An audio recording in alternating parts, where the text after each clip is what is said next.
রাশিয়ায় বড় ধরনের আইনি বিপাকে পড়েছে বিশ্বখ্যাত প্রযুক্তি প্রতিষ্ঠান অ্যাপল। দেশটির ফেডারেল অ্যান্টি মনোপলি সার্ভিস সোমবার কোম্পানিটির বিরুদ্ধে একটি অ্যান্টি ট্রাস্ট মামলা করেছে। সরকারি সতর্কতা অমান্য করায় এই কঠোর পদক্ষেপ নিল মস্কো। বিশ্ববাজারে আধিপত্য বিস্তারকারী এই প্রতিষ্ঠানের বিরুদ্ধে রাশিয়ার এমন অবস্থান নিয়ে বিস্তারিত জানাচ্ছেন ত্রিবেণী তনু। বিশ্ববিখ্যাত প্রযুক্তি প্রতিষ্ঠান অ্যাপল এবার বড় ধরনের আইনি চ্যালেঞ্জের মুখে পড়েছে।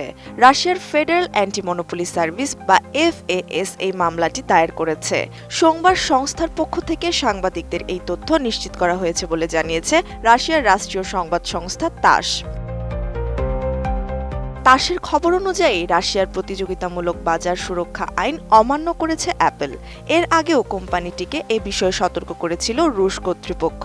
তবে অ্যাপল কর্তৃপক্ষ সেই সতর্কবার্তা আমলে নেয়নি। ফলে বিচারিক আদালতের নির্দেশনা অনুযায়ী প্রতিষ্ঠানটির বিরুদ্ধে এই মামলা করা হয়। আইফোন ও আইপ্যাড ব্যবহারকারীদের জন্য নির্দিষ্ট কিছু সুবিধা চেয়েছিল মস্কো। অ্যাপলের ডিভাইসে রাশিয়ার নিজস্ব মেসেঞ্জার এবং অ্যাপ্লিকেশন স্টোর আগে থেকেই ইনস্টল থাকার কথা ছিল, কিন্তু iOS চালিত যন্ত্রগুলোতে এমন নিয়ম কার্যকর করতে ব্যর্থ হয়েছে অ্যাপল।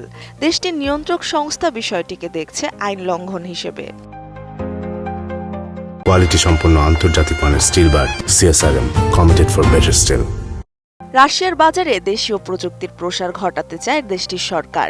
বাইরের কোম্পানিগুলোকে একচেটিয়া আধিপত্য বিস্তার রুখে দিতে চায় মস্কো।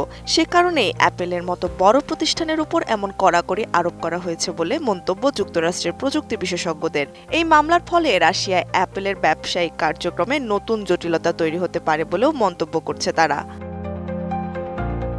বিগত কয়েক বছর ধরে রাশিয়ার বাজার ব্যবস্থার সুরক্ষায় কঠোর অবস্থানে রয়েছে পুতিন প্রশাসন। বিশেষ করে পশ্চিমা প্রযুক্তি প্রতিষ্ঠানগুলোর একাধিপত্য কমাতে কাজ করছে দেশটির বিভিন্ন সংস্থা। অ্যাপলের বিরুদ্ধে এই আইনি লড়াইকে সেই প্রক্রিয়ারই অংশ হিসেবে দেখছেন যুক্তরাষ্ট্রের প্রযুক্তি পণ্য নির্মাতা প্রতিষ্ঠানগুলো।